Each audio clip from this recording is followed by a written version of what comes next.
Well, I actually came from the Dominican Republic about 5 years ago. As a result of my parents, they always wanted me to get the best education.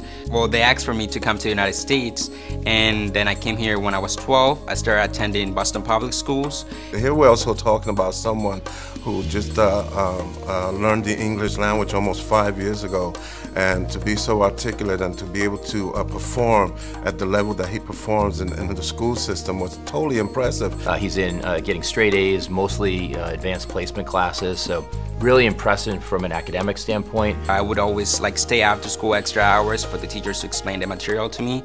I would always ask a lot of questions, which I still do, for me to understand the basic language. And when we read a book, I would always read it on my own so I could later on practice my speaking skills as well.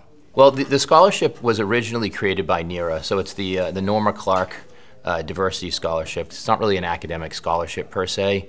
Academics are important, but also looking at community involvement, a passion for diversity, and also the way they sort of interact with their colleagues and kind of making their school a better place and a better environment. One thing that I really wanted them to know was my experience with diversity, about me working with different types of people from different diverse backgrounds as well as different classes and ages. So it was I really had to take the time separated from school homework, applications from colleges, to dedicate it to applying to this scholarship because it was an issue that I really care about. And he just had a very casual way of communicating with the committee members that was, engaging. Jerson definitely believes in educating others and working to as I said, make the community a better place, and the whole idea of social justice is something that's really important to him as well.